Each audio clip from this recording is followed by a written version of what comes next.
Greetings and thank you for tuning in to My Journey with Paula G. We'd like to thank our underwriters, the Good Actor Studio of Marietta, Georgia, My Coffee Shop at East Lake, Pastor's Time International Bible College, Augusta, Georgia, with Dr. Paul and Marcia Kelly, Creekside Dental Incorporated of Douglasville, Georgia, Lusu Designs with Brandon Sampson of Maryland, Survival Radio Network and Clicks Photography by Clark Garrison, and Positive Power XXI Christian Media and Radio Network with Journey Was Live worldwide. We hope you enjoyed this presentation and tune in again. Embrace the journey with Paula G.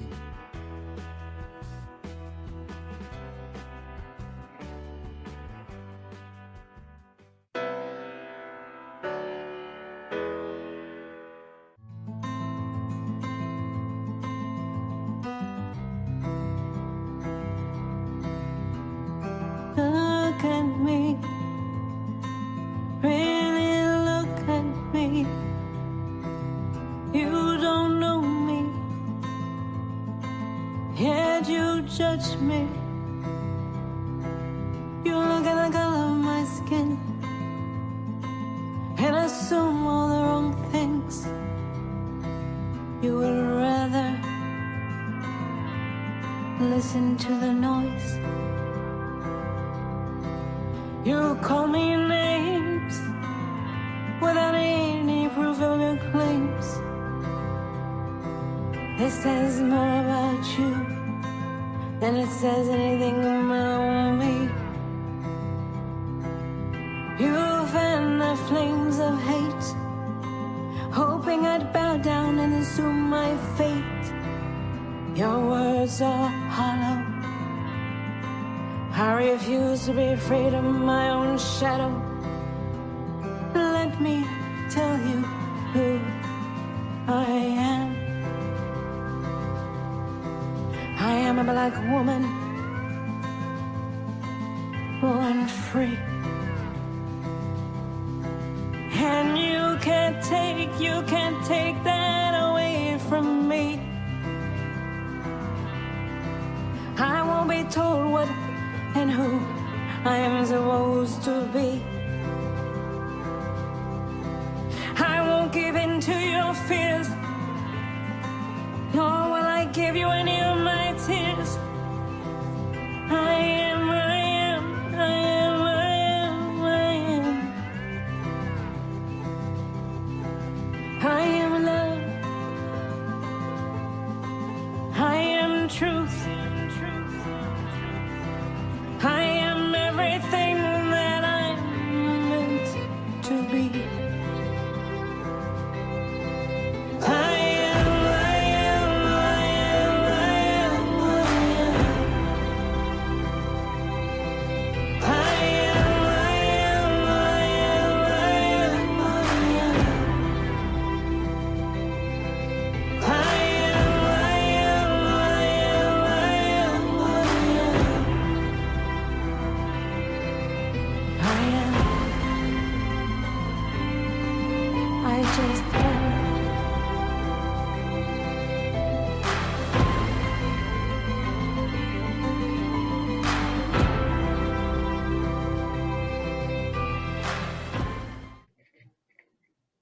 Welcome to My Journey with Paula G, where we juggle this journey called life while walking in the gifts and talents that God has given us. Thank you all so much for joining us on the journey. And if this is your first visit, welcome, welcome, welcome. We appreciate you being with us. If you are returning, well, it's good to see you back, and I hope all is well.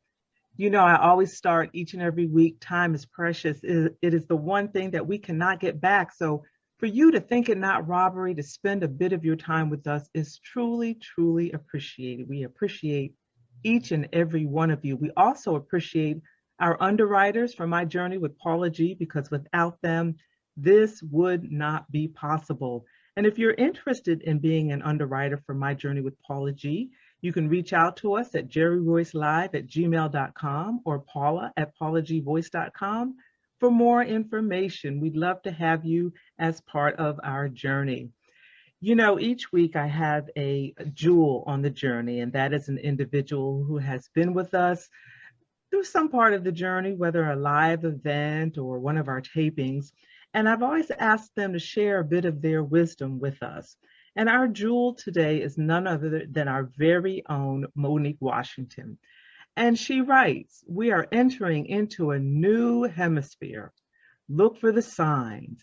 Abraham left his family and familiarity and extended into the wilderness. Don't be afraid to step out into new territory. God has a plan for you, and indeed, God has a plan for each and every one of us. We just have the faith to step out in new territory and see what it is that He has in store for us. So I hope that encouraged somebody on this journey as well. All right, well, our guest today, we're very excited to have him today. He is a school teacher.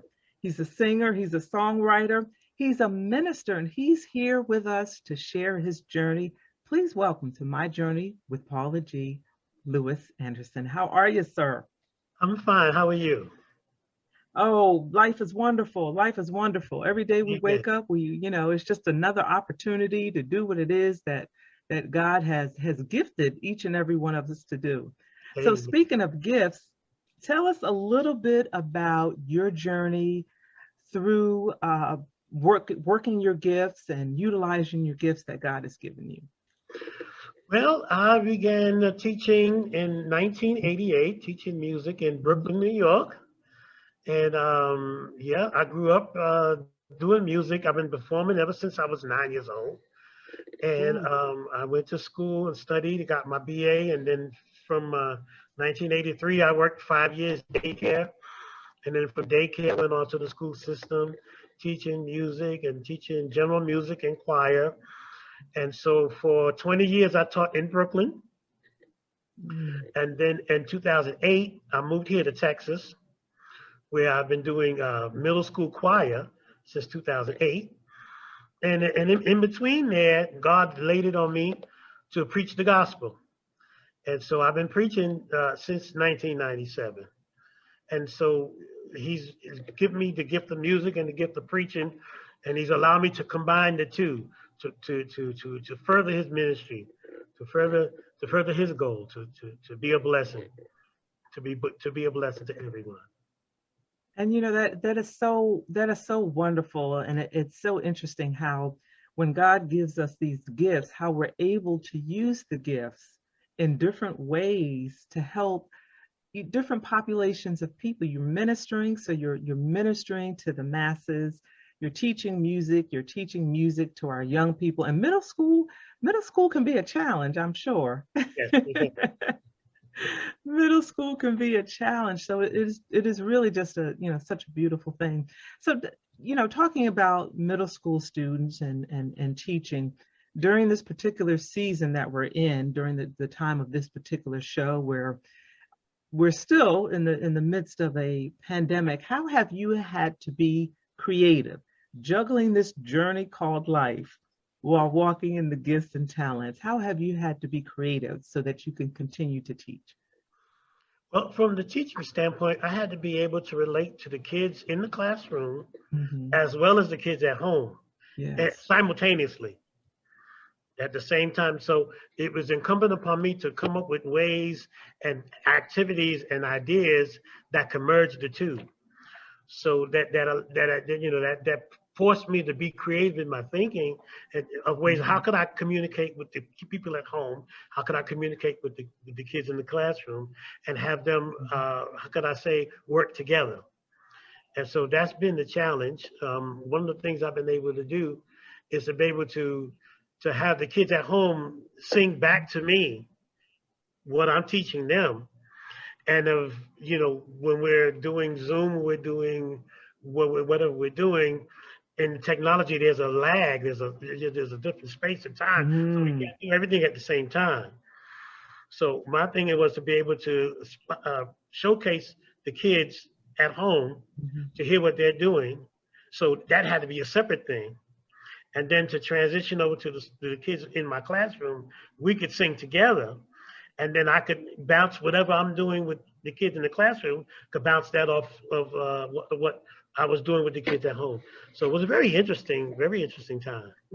Yeah, and a learning curve too, because I think those who are not in education may not realize what an incredible challenge that educators had, this past year and a half.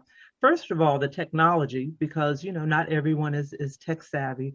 So learning the technology, and then to your point, syncing the students that are in the classroom with you as well as those that are at home, the lag time, keeping all of the students connected, because however many students you have on Zoom, they're in different households. And I know there was an occasion I was visiting a friend, and her grandson was on Zoom. His class was on Zoom, and it was just so they were kindergartners. So it was just so interesting to see how the teacher really had to engage the ones that were seated in front of her, as well as, the ones over. Just an incredible challenge, while also working with the the Zoom and the technology.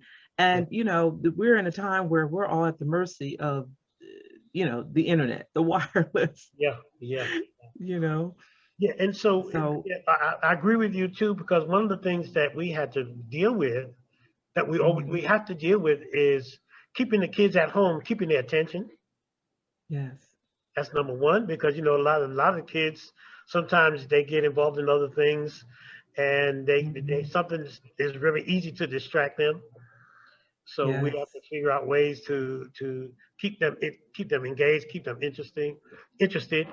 And also, from an emotional standpoint, we have to deal with the kids having to deal with not seeing their friends, not being in person with their friends, and dealing with some degree of depression, because that's what the kids do, especially with middle school kids. They're not seeing their friends, they're not seeing their teachers. Friends. So not only are we dealing with technology, but now we have to deal with the emotional well-being of the kids, because a lot of the kids, they want to be connected, they want to be with their friends, and they can't. Yeah. So what were some of the things that you were able to do to be able to help them with that, and to fight off some of those depression incidents? I find to just keep them engaged, have them participate was the main thing for me. Having them participate at home, because having them and keeping them engaged, keeping them moving, giving them, things and ideas, different things to do, so to keep the time going, so that they don't have time to think about separation. That's good. Yeah, that's good. That's good. Yeah, well, hopefully next year, based on what we're being told, next year, will resemble, pre-pandemic environment in the education classroom. So, prayerfully that all of the students will be able to return to the classroom and continue their education. So tell us a little bit about, you have a video and a single out. That is exciting in the midst of everything else.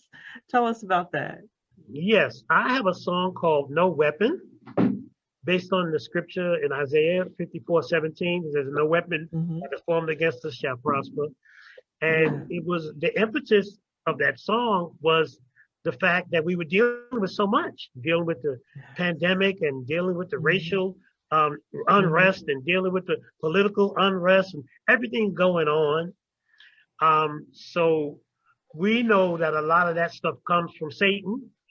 And so we had to take a stand. We had to say, listen, there's no weapon that is formed against us. If we are truly walking in the word, we're truly covered by the blood, there's no weapon that is formed against us shall prosper. And so basically, that song is a reminder of that. The song is a reminder of that. And the video to go with it is a reminder of just that. And, I did that with a friend of mine. Her name is Paula Breon. And we're singing the song together as a duet. And we're sending the message out to everybody to let them know, listen, don't give up, don't give in, because God got your back. He's protecting you. Don't give in to what Satan has to offer, because he wants to kill you. He wants to destroy you. Yes. But we got to remember, we're covered under the blood, so we got nothing to worry about. Amen. So that's Amen. the movement, and that's the message. Yes. And the song is called "No Weapon." Wow. And it's so what you just shared was so powerful, because throughout this season, we've been reminded of, and I referenced it in a previous show, we've been reminded of, and there are times in our lives where we go through difficult challenges, and sometimes the present moment, the crisis in this present moment can paralyze us, and we can't see beyond that. And a song such as "No Weapon," it really encourages and helps, the saints. It helps men and women to see beyond their moment. There is life beyond this, but we've got to hold on and remember that. And I always say this: God never said it was going to be easy. He just simply said he would never leave us. That's right. And he would never forsake us. So that is a wonderful reminder. We always need that visual. Yeah. So, having a video is a wonderful thing. So, in the past year, I know there may have been moments yourself where, you got a bit discouraged, maybe frustrated, over the situation or what was occurring. What was it that you did yourself to keep yourself going, to keep yourself getting up every day? And because it takes a lot of energy, first of all, to be a teacher, an instructor. And, sometimes when you're going through things yourself, it's you got to get yourself going, before you can get anyone else. So share with us, maybe some of the little nuggets that you were able to implement for yourself. Okay, well, a lot of time spending with the Lord, talking to God, asking him for inspiration, asking him for direction, asking him for guidance. And when I get to that point, because he's gifted me with music, I turn to music for my inspiration.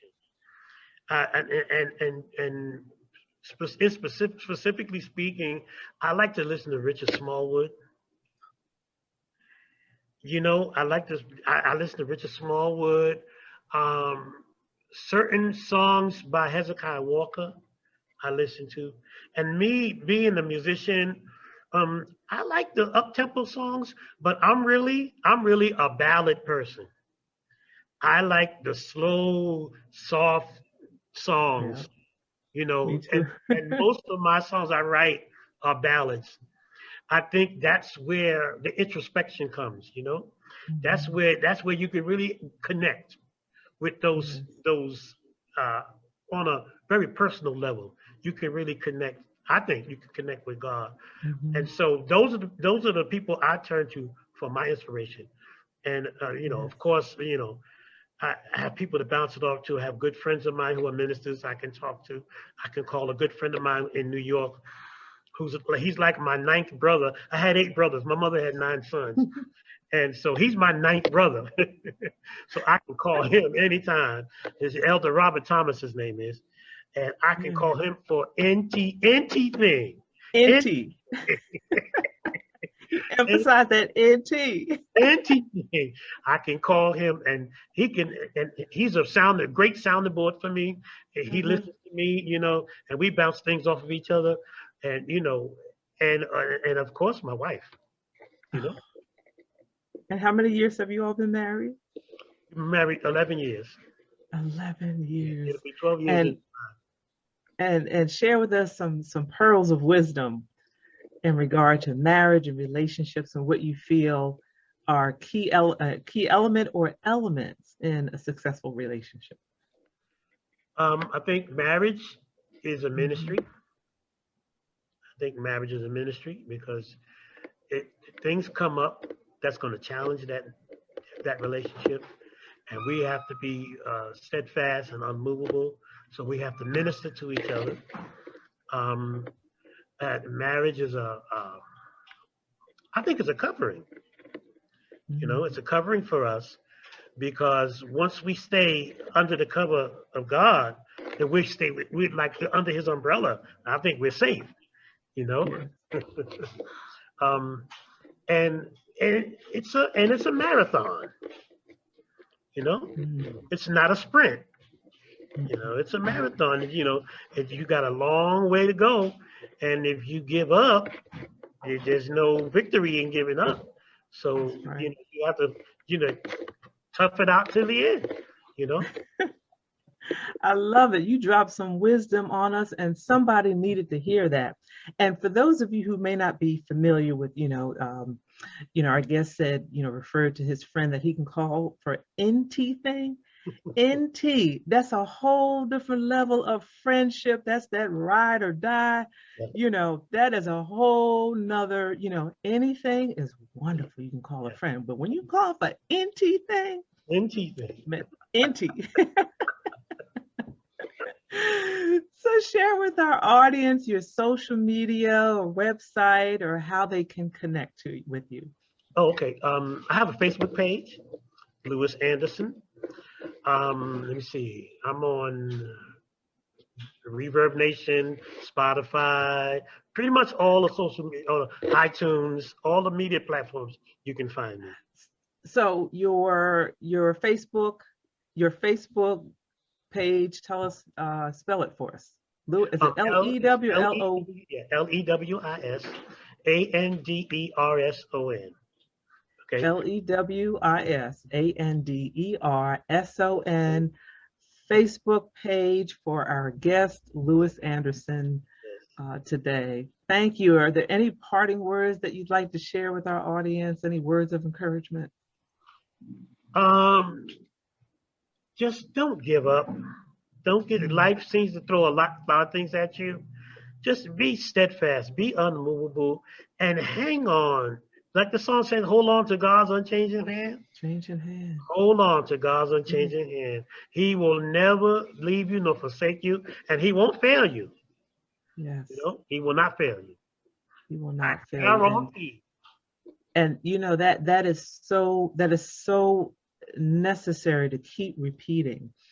Those of you who are listening and are listening to this conversation, you've listened to our guest, and he shared a bit of his journey. He shared how he had to navigate through this past year, and the thing is, like he said, to hold on, to not let go, not give up. You got to keep putting one foot in front of the other.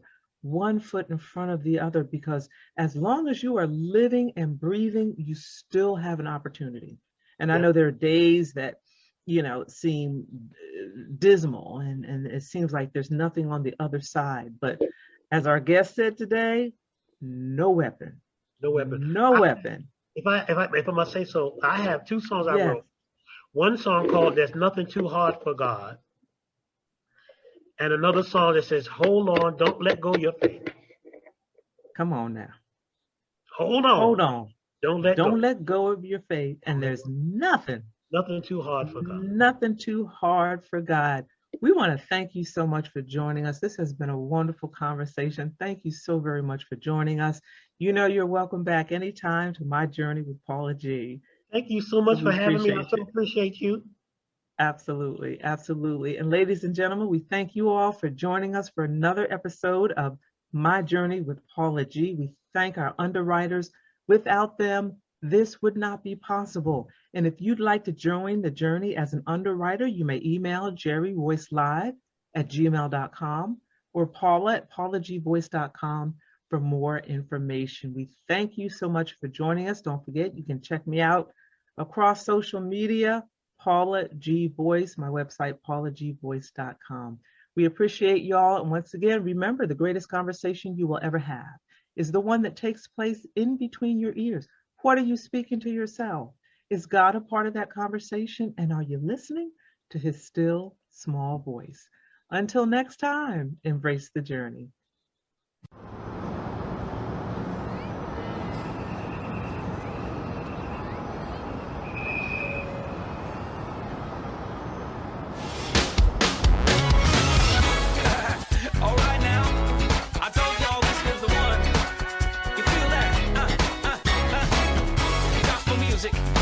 Old school, new school, here we go. 1, 2, 3, 4. See, I've been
Step into your miracle. Step into your miracle.